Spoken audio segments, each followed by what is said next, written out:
Présenter ou partager plutôt une expérience chez nous et comment nous avons évolué d'une solution EDL classique et codeless vers une autre solution plus moderne, mais codeful. En ce qui concerne moi, je m'appelle Sichen, je travaille chez Lyra en tant qu'architecte. Pour commencer, on va parler un peu de contexte chez nous. En termes de données, on gère des flux de traitement très complexes, tous liés aux transactions de paiement, incluant les calculs de frais des transactions, des contrôles de conformité, des rapprochements bancaires, des reporting réglementaires et la comptabilité. Pour réussir à tout ça, pendant plus de 7 ans, nous avons utilisé un outil qui s'appelle IBM Data Stage, avec une approche ETL. Pour le coup, ETL, c'est une méthode de gestion de données en 3 étapes. E, ça signifie l'extraction de données. C'est là qu'on va faire l'extrait des données brutes. Et ensuite, deuxième étape, c'est la transformation. C'est là où on va faire la transformation de données pour répondre aux besoins métiers. On peut faire une extraction de données, validation de données, par exemple. Et tout à la fin, on arrive sur l'étape L, c'est le load. C'est là où on va faire chargement de données, de résultats, de calcul, vers une base de données cible. Et toute la journée, on a plein de traitements qui tournent dans cette méthode-là, qui est répartie dans des différents horaires précis. Ça forme une sorte de flux de traitement séquencé permettant de nous répondre aux besoins de métier et faire réussir tous les traitements métiers. Et voici un petit schéma qui illustre l'architecture initiale. C'est vous qu'on fait tourner l'ensemble de traitements. Et vous remarquez, Data Stage est bien au centre de toutes les bases de données. Il s'est connecté vers plein de bases de données et différents systèmes pour le mail, pour le faire système aussi. On remarque aussi que les bases de données sont partagées entre les applications web et Data Stage. C'est une problématique chez nous pour quand on gère des problèmes de performance. Et en termes de travail avec Data Stage, du coup, c'est un outil codeless. Comme vous voyez le capture de l'écran, à gauche, on trouve plein de composants qui nous permettent de connecter vers différents types de bases de données, faire le système, et différents types de transformations.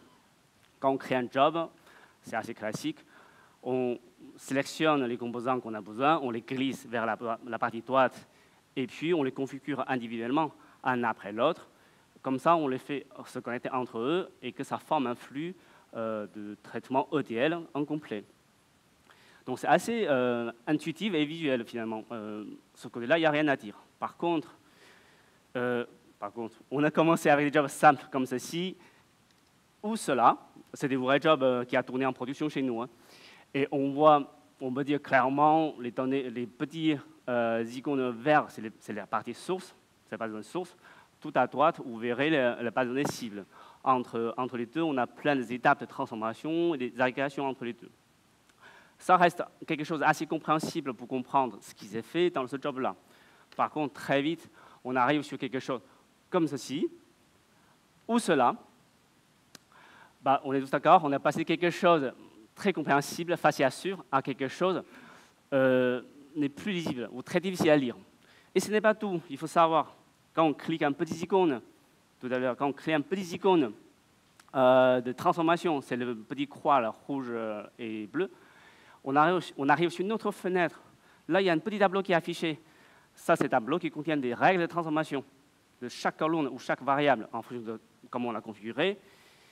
Mais si on veut connaître le détail d'une transformation, qu'est-ce qu'on fait? On sélectionne la ligne et une autre fenêtre qui s'ouvre. Là, c'est là le cauchemar pour nous. Du coup, comme vous voyez, il n'y a pas de couleur syntaxique. Donc, pour arriver à lire tout ce qui est écrit ici, c'est très, très compliqué.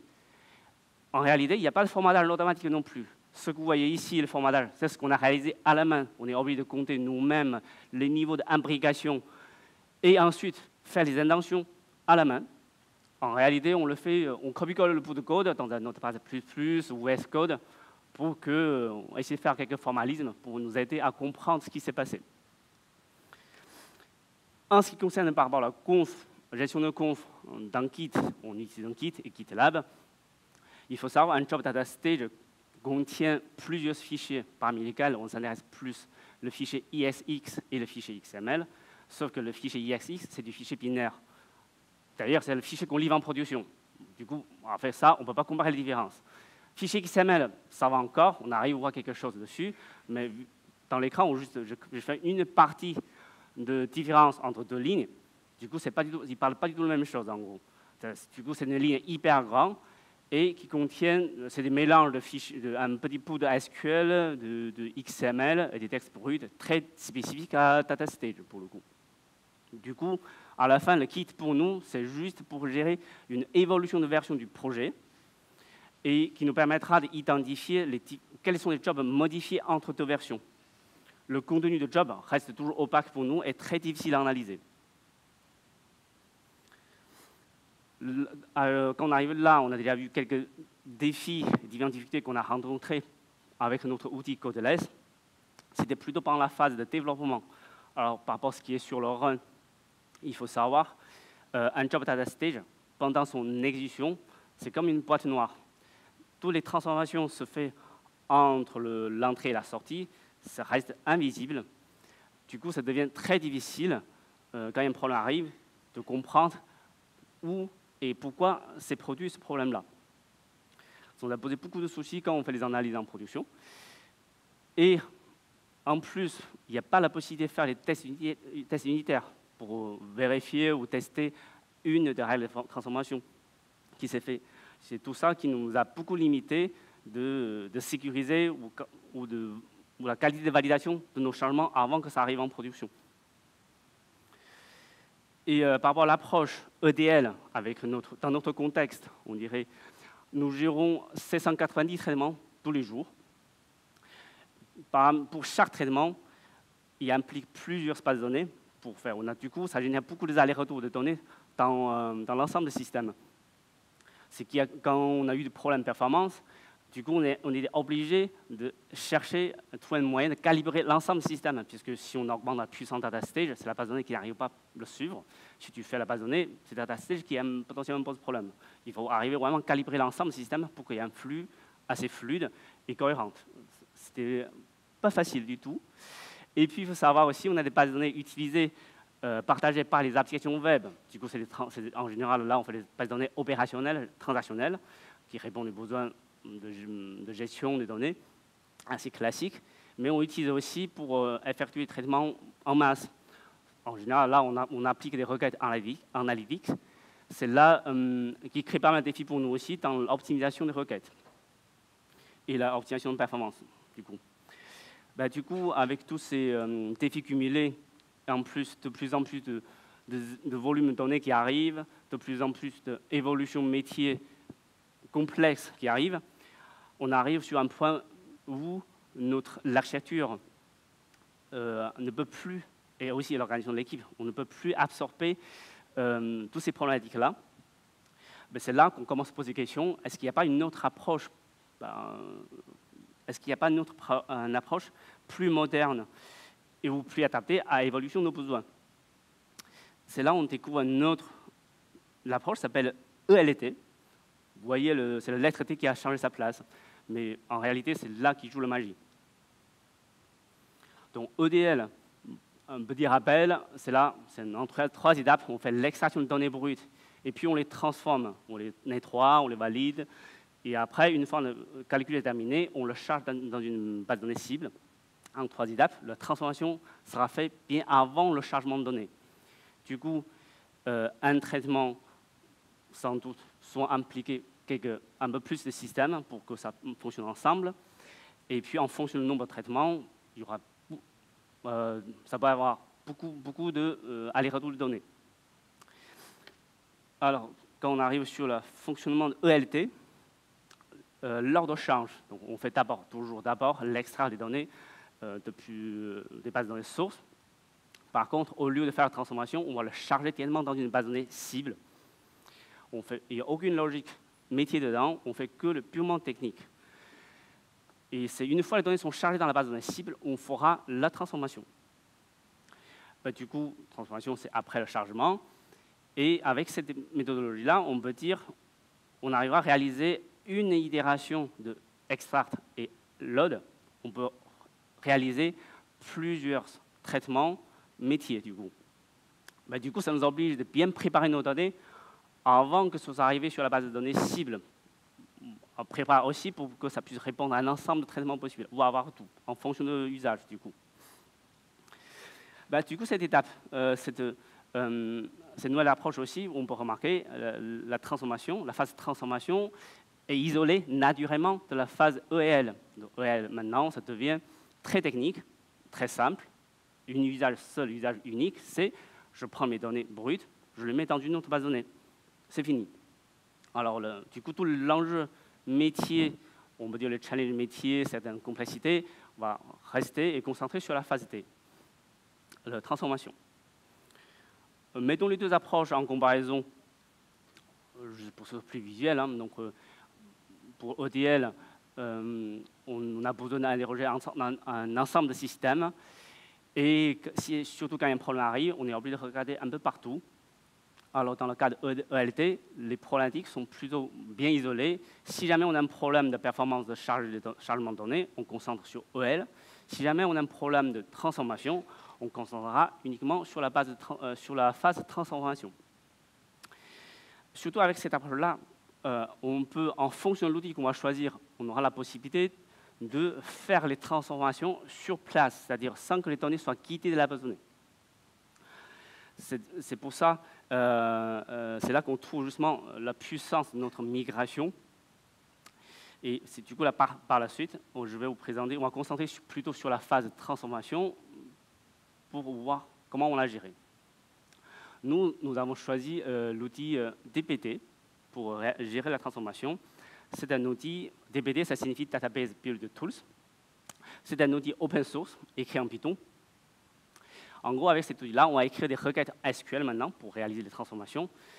SQL standard, mais enrichi avec Jinja 2. Pour ceux qui ne connaissent pas Jinja 2, c'est en fait un framework de templating dans Python. En plus de ça, il y aura un peu de fichiers YAML pour faire la configuration et la documentation. DBT, il tourne en mode CLI, c'est ligne de commande pour le coup. Et du coup, il joue principalement deux rôles. Première, c'est qu'il va interpréter les fonctions de templating Jinja 2 pour transformer la requête dynamique en une requête SQL statique.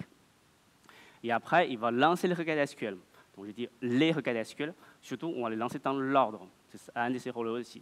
Il faut imaginer dans un projet de traitement, on ne va pas écrire qu'une seule requête. Donc, on a des milliers, des centaines ou milliers de requêtes SQL à lancer quand même.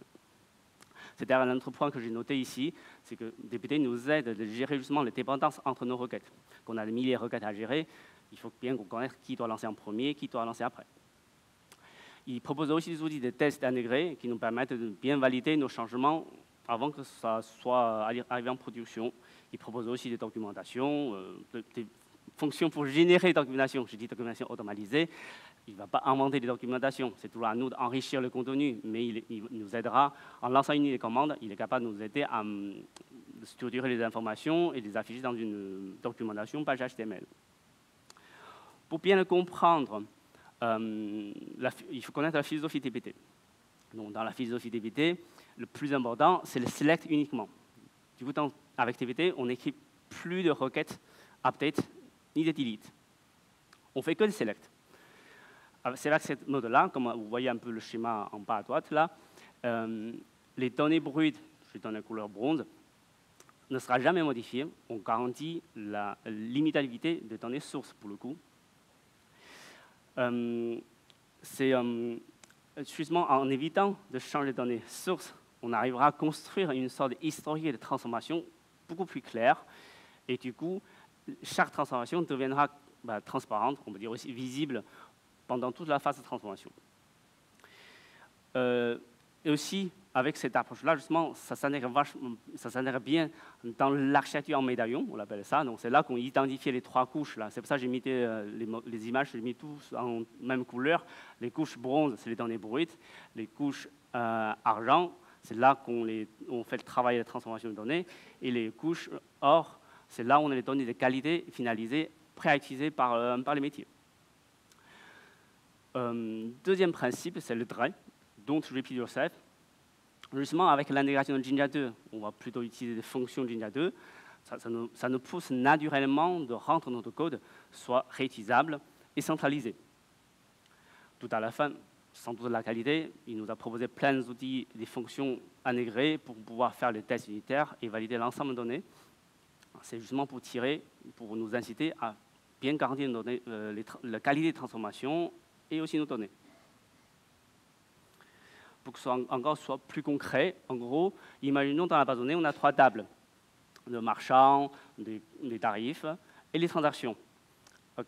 Si on veut calculer les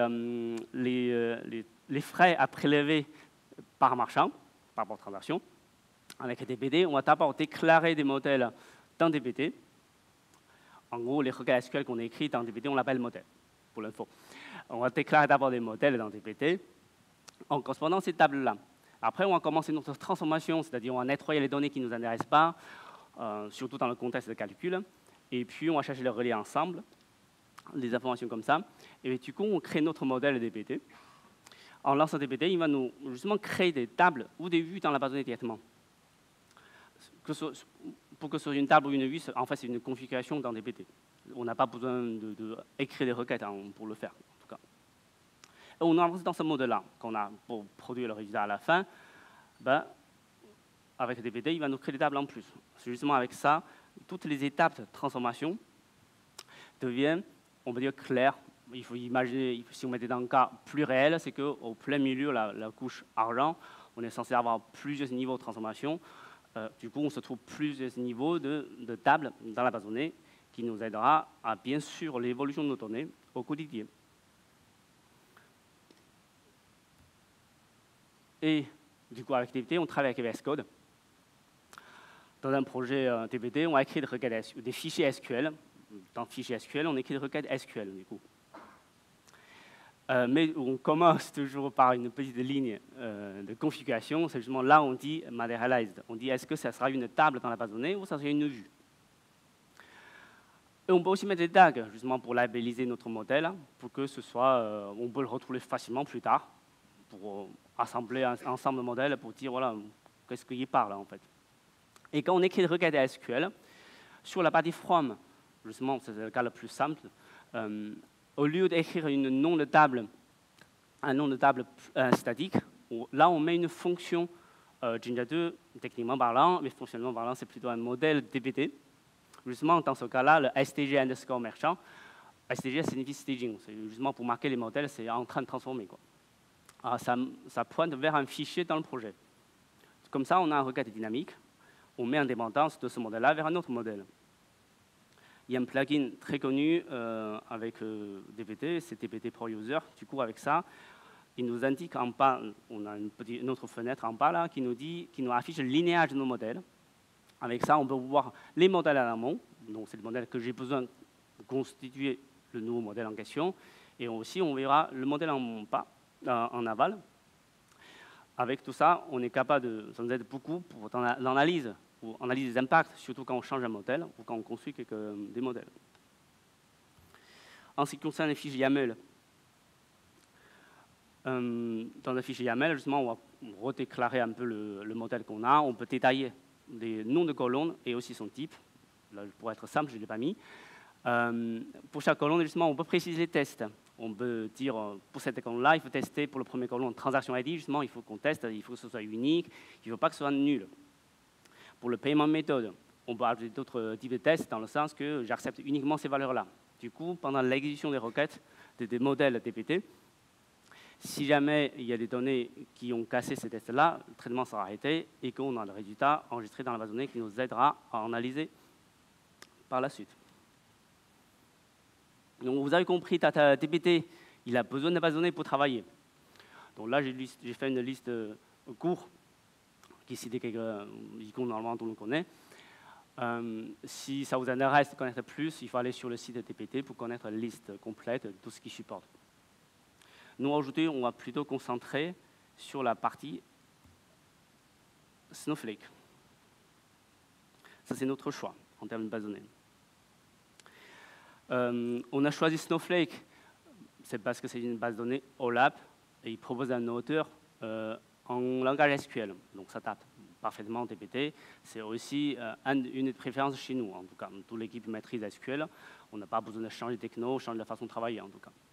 Et ce deuxième point, c'est le serverless.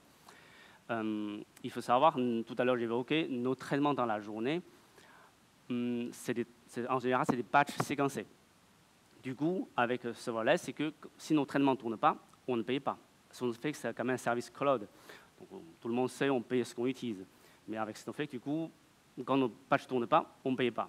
Enfin, on paye toujours le stockage, mais le traitement, on ne paye pas du tout. Et avec ce modèle-là, justement, il y a une autre chose très intéressante, c'est que si jamais on prévoit de faire une reprise de données en masse, des milliards, des millions de données, et que, par contre, on a le temps, on a une contrainte de temps, il faut qu'on finisse à cette heure-là, on pourra, juste avant de lancer notre requête de reprise de données, en lançant une autre requête SQL spécifique à Snowflake, on est capable d'augmenter la puissance du moteur de calcul. On peut le faire 2 fois plus puissant, 4 fois plus puissant, jusqu'à 128 fois plus puissant. Uniquement pour la requête de données. Donc on monte la puissance, on lance notre requête, et puis une fois la requête terminée, on peut remodifier la puissance pour que ça revienne après. Du coup, on peut vraiment, ça nous aide vraiment de pouvoir réagir, répondre aux exigences du timing, et tout en minimisant le coût. Troisième point, c'est la notion de timeline. Dans Snowflake, il carte tous les changements de données jusqu'à 90 jours. On est capable de remonter dans le temps, de retrouver l'état qu'il y a 90 jours en réalité. Ça nous a beaucoup aidé quand on a des incidents en production. Le dernier point, et c'est aussi le plus important, c'est la partie gouvernance et sécurité. Snowflake, il propose des fonctionnalités très très riches, très matures. Par exemple, sur la gestion de privilèges, on arrive à faire des contrôles très très précis. On peut gérer en fonction de profil, de dire tel profil, il ne voit pas telle colonne ou telle ligne carrément. Du coup, s'il ne peut pas le voir, on peut choisir entre deux stratégies, justement, on peut choisir soit masquer les données, on affiche les étoiles à la place, soit on le tokenise. C'est avec ça, on a pu, chez nous, l'IRA, on a pu confier nos données les plus critiques à Snowflake pour le gérer.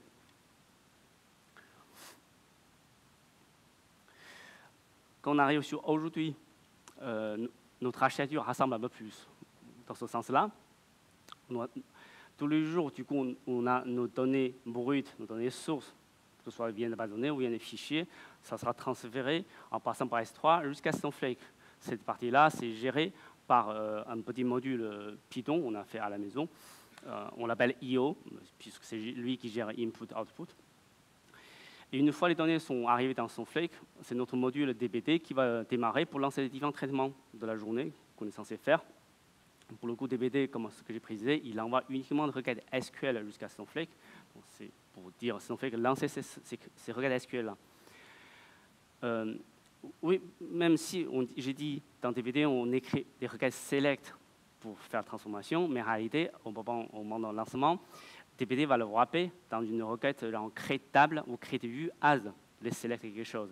Ce qui fait que quand DBT envoie des requêtes SQL vers Snowflake, il ne récupère jamais les données de résultat. Il récupère uniquement un état pour dire est-ce que la table est créée ou la vue est créée ou pas. Ce qui fait qu'il n'y a pas de transition de données entre DBT et Snowflake. On ne récupère jamais les données pour le coup. Du coup, ça limite, comme ce que je disais tout au début, ça limite le mouvement de données entre différents systèmes.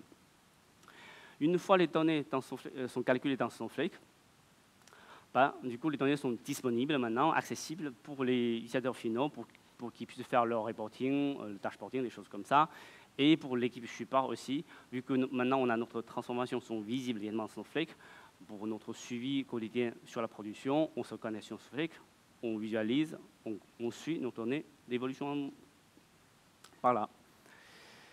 Et dans Snowflake, on a réussi de mettre en place l'architecture en médaillon, justement, de dire on organise nos données en 3 couches. La couche bronze, les données brutes, là surtout, on ne touchera jamais. Les données, la couche sur les données enrichies pour effectuer les phases de transformation, ça sera tout étalé en clair. Et tout à la fin, c'est la couche OR qui contient des données de qualité finalisée qui est prêt à utiliser pour le métier.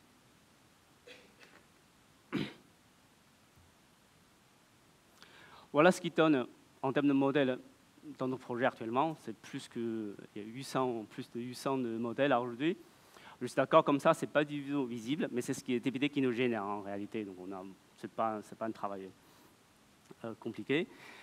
Mais TPT nous permet de justement faire de sélection, de zoomer, de filtrer les modèles qui ne nous intéressent pas, de concentrer sur les parties qui nous intéressent. On peut aller sur certains filets comme ça, on peut aller quelque chose comme ça.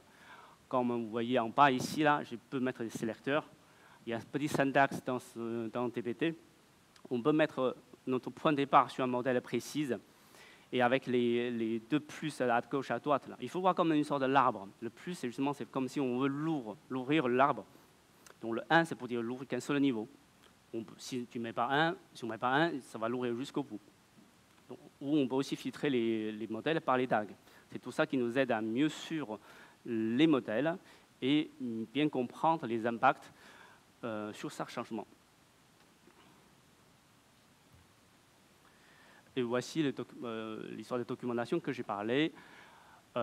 Du coup, avec TPT, une fois on a fait notre fichier YAML, une fois les modèles sont reliés entre eux, à la fin, en une ligne commande, TPT est capable de nous générer une page de HTML dans ce sens-là, là où on peut voir les différentes informations détaillées et un petit rappel de linéage sur le modèle en question.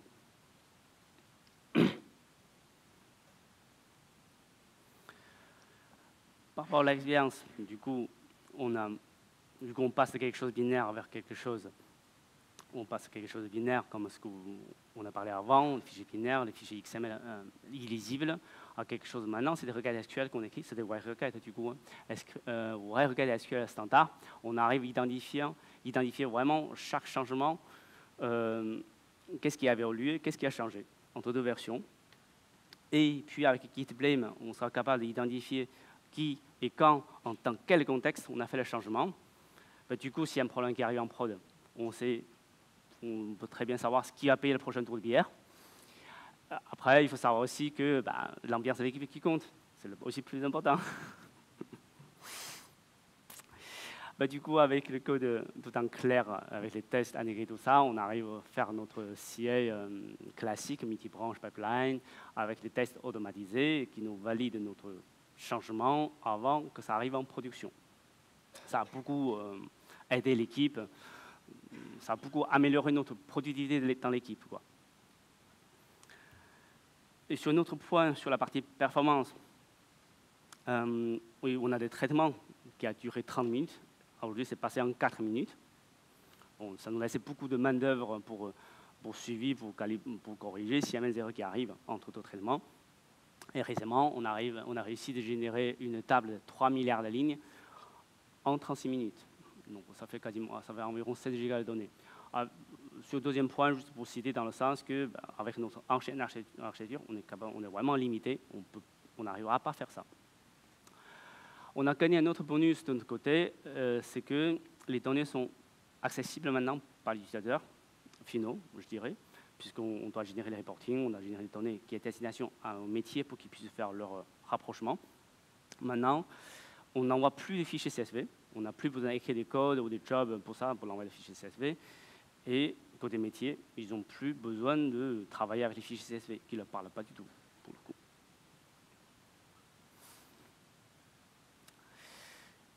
Et sur le suivi et support en production, les transformations maintenant sont visibles, comme ce que je vous ai montré. J'espère que c'est suffisamment clair.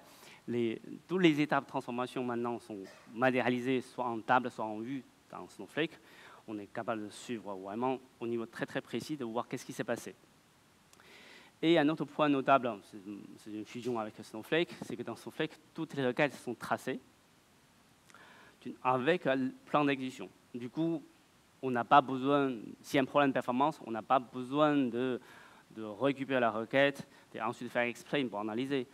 Il faut juste retrouver la requête en question dans l'historique de lancement et il y a le plan d'exécution déjà prêt, qui correspond vraiment au moment de lancement.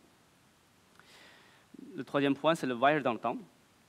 Et maintenant, avec Snowflake, on est capable de, surtout dans requête, on est capable de remonter les données où il y a 5 jours, par exemple, cette première requête, ou juste avant une requête spécifique. Parce que ça se peut qu'il y a une intervention humaine pour corriger les données en production.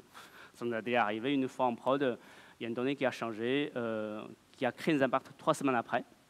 Donc, on a dû remonter vraiment dans le temps juste pour trouver quand ça a été changé les données. Et heureusement, dans les données, on a un process. Du coup, on sait que c'était qui a changé. On a retrouvé aussi notre ticket d'incident pour trouver la raison pourquoi c'était changé. Et à la fin, on peut aussi bien préciser une date et l'heure précise pour retrouver l'état de certains états de la table.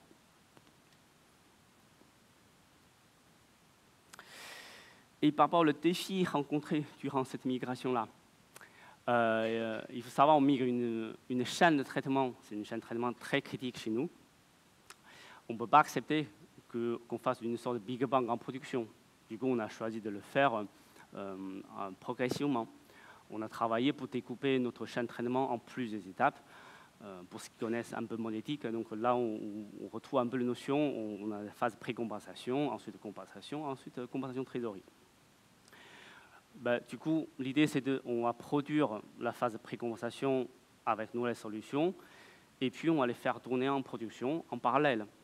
Et puis, on va pouvoir comparer les résultats de les deux pour pouvoir valider la nouvelle solution. C'est justement le petit losange, c'est marquer le point de validation.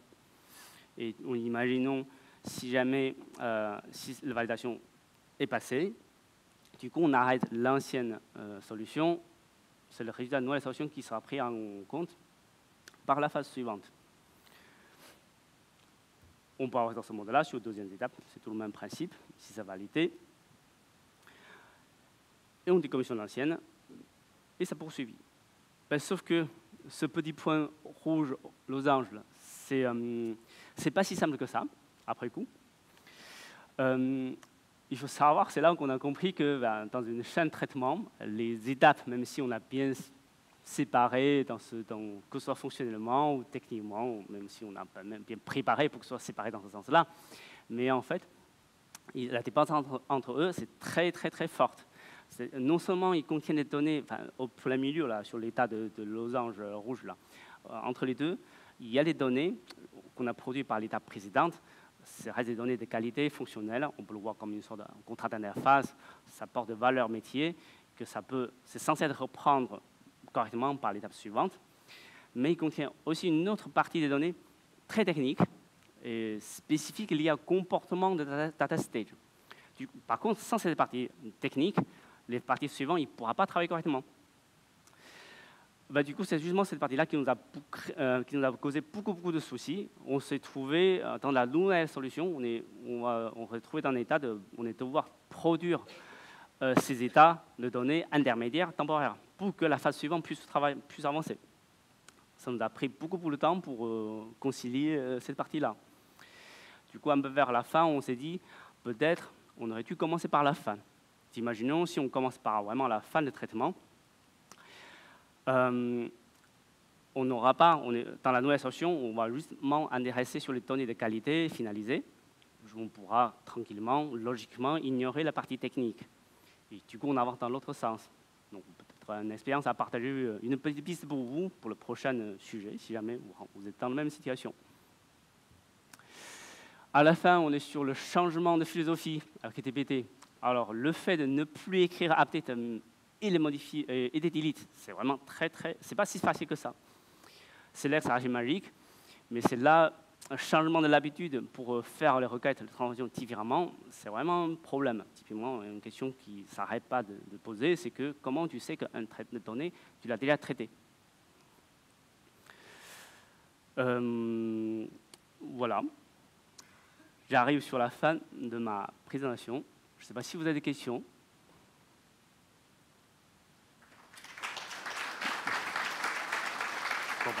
Merci beaucoup. Il y a le QR code pour le feedback, si jamais. Oui. Ouais, il y a le micro, là. Pardon.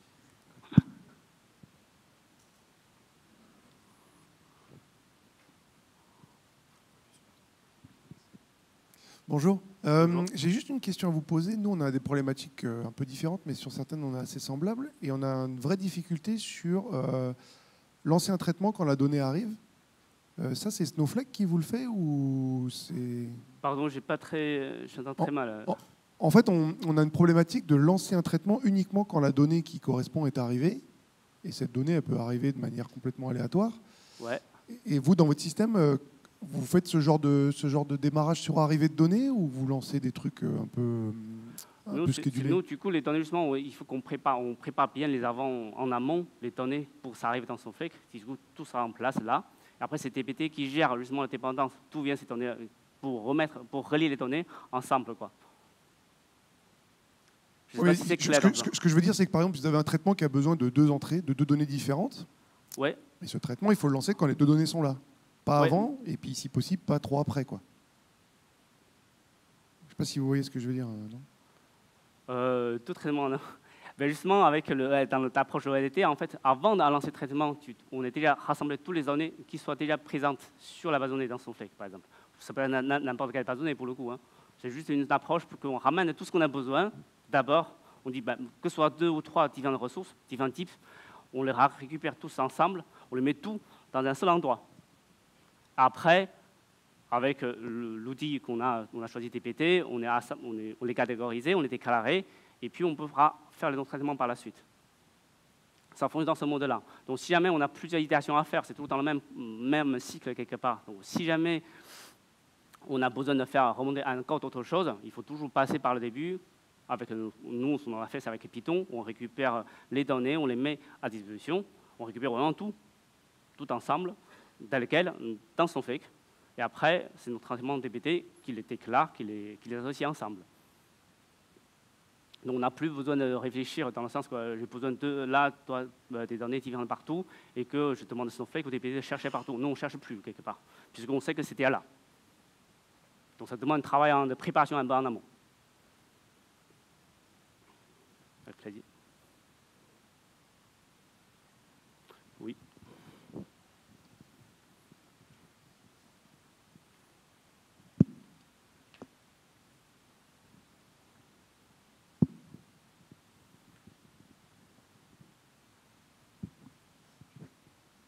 Merci pour la présentation. J'ai une question. DBT, c'est uniquement des traitements en SQL ou est-ce qu'on peut faire aussi des traitements en dehors du SQL si on devait passer sur d'autres langages, d'autres... DBT, c'est uniquement SQL, mais on est capable de faire du Python. Okay. On est capable de faire du Python, c'est parce que Snowflake, il est supporté, il y a un environnement d'exécution de Python. Donc en gros, les requêtes qu'on écrit à SQL ou Python, en fait, tout ça sera lancé dans Snowflake. Ça ne lance pas en réalité en local, quoi, quelque part. Notre module en local, ce qu'on fait, c'est on va compiler la requête quelque part, puisqu'il y a un templating dedans, on le compile, et puis on transmet la requête à Snowflake, et c'est Snowflake qui fait l'exécuter tout ce qui est dedans. Oui, donc il faut vraiment que ce soit du SQL, et si jamais on a besoin de faire un traitement externe, il faut le faire dans les étapes d'avant ou à un autre moment. C'est ça. Justement, on a le cas où on doit générer des fichiers XML. Là, on a dû faire un Python dedans. OK. Merci. Est-ce qu'il y a d'autres questions? Ah oui.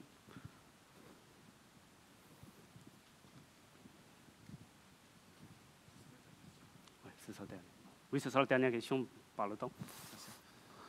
Est-ce que le changement de techno, ça a amené un changement de profil de collaborateur? Passer du serverless au serverfull, est-ce qu'il y a des gens typés métiers qui sont sortis un peu de l'édition des traitements? Non, je dirais on attire plus de monde. Ben justement, avant, avec l'ancienne solution, tout le monde subit un peu ce mode on n'arrive pas à savoir ce qu'on a fait, on a du mal de suivre ce qui s'est passé. Donc revenir sur SQL, c'est pour ça qu'on dit code full, ça nous a beaucoup amélioré notre quotidien, quoi, quelque part. D'ailleurs, tout le monde est plutôt content d'avoir retrouvé ce mode-là, finalement. Voilà, je pense qu'on est dans le temps. Merci beaucoup. Si jamais vous avez des questions, vous pouvez échanger sur ça dans les détails. N'hésitez pas à me retrouver par-ci, par-là. Merci.